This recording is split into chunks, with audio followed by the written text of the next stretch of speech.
Salam damai sejahtera Bapak, Ibu, serta saudara-saudari semua. Untuk mengawali renungan tentang firman Tuhan hari ini, mari kita bersatu di dalam doa. Tuhan Allah Bapa di surga yang memenuhi segala akal, hati, dan pikiran kami umat manusia, berfirmanlah kepada kami sebab kami bersedia untuk mendengar, dan oleh pertolongan Roh Kudus, mampukan kami agar boleh melaksanakan hidup ini sesuai dengan kebenaran firman-Mu. Dalam nama Tuhan Yesus kami mohon kepadamu. Amin. Sebagai nas renungan firman Tuhan hari ini diambil dari Amsal 10 ayat 2 dan ayat 16 yang berbunyi, harta benda yang diperoleh dengan kefasikan tidak berguna, tetapi kebenaran menyelamatkan orang dari maut. Upah pekerjaan orang benar membawa kepada kehidupan, penghasilan orang fasik membawa kepada dosa. Sebagai tema yang diangkat dari nas renungan kita ini adalah uang hasil kejahatan membawa kehancuran. Sesungguhnya ada banyak orang yang menganggap bahwa uang atau harta kekayaan itu bisa dan dapat membuat pribadi atau keluarga hidup berbahagia. Oleh karena itu, ada banyak sekali orang yang berusaha dengan cara apapun untuk mendapatkan uang yang sebanyak-banyaknya supaya menjadi kaya raya. Sesungguhnya ada saja orang yang memang selalu berusaha sungguh-sungguh dengan cara yang baik tanpa pernah mempergunakan segala bentuk kecurangan sehingga menjadi kaya. Akan tetapi ada banyak sekali orang yang berusaha untuk mendapatkan uang atau harta kekayaan dengan cara yang jahat di mata Tuhan. Seperti dengan cara curang, ada yang menipu, ada yang korupsi, ada yang menerima suap, ada yang mencuri, bahkan ada yang sampai tega menghabisi nyawa sesama umat manusia untuk menguasai uang atau harta kekayaan orang lain itu.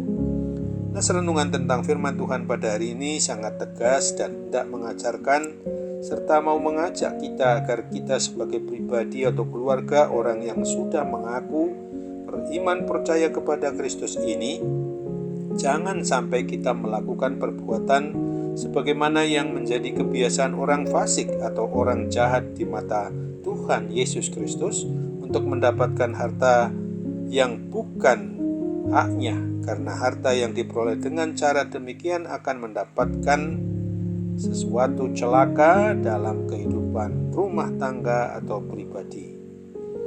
Tuhan Yesus Kristus dalam firman-Nya ini hendak sungguh-sungguh mengingatkan kita melalui kuasa Roh Kudus supaya kita harus selalu mau melakukan perbuatan atau bekerja dengan cara yang tertib, jujur, agar penghasilan yang kita peroleh diberkati Tuhan dan dapat mendatangkan kedamaian, kebahagiaan, bahkan kelimpahan dalam keluarga maupun hingga kepada anak cucu kita. Bagi setiap diri pribadi kita yang bekerja di tempat yang sistemnya baik, yang kemungkinan sistem yang baik tersebut akan mampu mencegah kita melakukan korupsi, tidak menerima suap, atau tidak melakukan kefasikan, sehingga kita akan mampu menjadi aparat yang jujur. Akan tetapi hal sedemikian itu sangat sukar atau sulit apabila kita bekerja dalam lingkungan yang sistemnya tidak baik, sehingga semua karyawan, swasta atau aparat sipil negara sekalipun akan bisa mendapatkan kesempatan untuk melakukan kecurangan, sehingga muncul istilah tempat basah yang tidak usah berbuat aneh-aneh saja akan diberikan uang suap atau uang komisi yang biasa diperhalus namanya menjadi uang jasa atas layanan yang sesuai dengan kedudukan jabatan kita. Dengan demikian kita akan mudah dibawa untuk terjerumus kepada kehidupan yang menjadi dan sebagai orang fasik yang tidak jujur dalam mendapatkan uang atau harta kekayaan apapun juga bentuknya.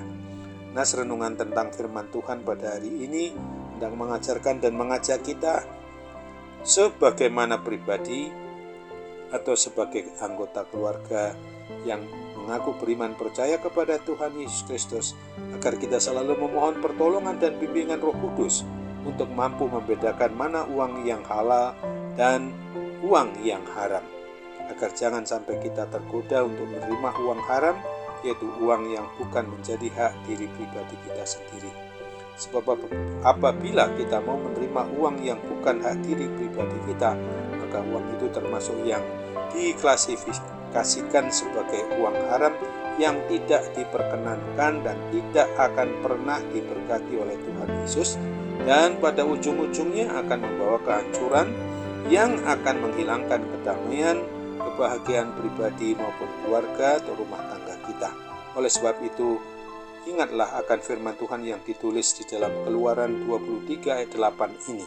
Suap janganlah kau terima, sebab suap membuat buta mata orang-orang yang melihat dan memutarbalikkan perkara orang-orang yang benar. Amin. Mari kita kembali bersatu dalam doa.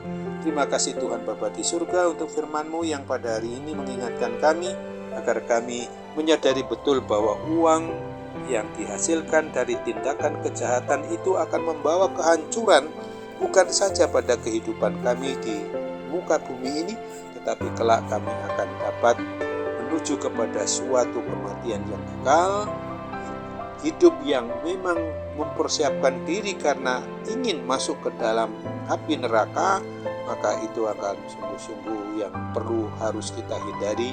Karena kalau kita sudah mengaku sebagai orang yang beriman percaya kepada Kristus, maka sudah sewajarnya kita harus menghindari hal-hal yang tidak baik di mata Tuhan maupun di mata sesama kita umat manusia. Kiranya apa yang memang menjadi kebenaran firman Tuhan yang Tuhan nyatakan pada kesempatan hari ini untuk membuat kami benar-benar mengingat bahwa kami telah dimerdekakan oleh Tuhan Yesus dari kuasa dosa dan kematian kekal.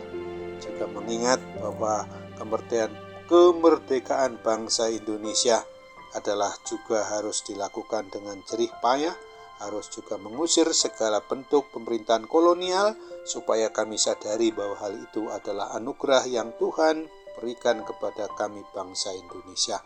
Sambut apalah doa dan permohonan kami yang kurang sempurna ini Bapa. Kami percaya Tuhan akan sempurnakan dan kabulkan hanya menurut kehendak-Mu saja, bukan kehendak kami, karena kami bermohon hanya dalam nama Tuhan Yesus. Amin.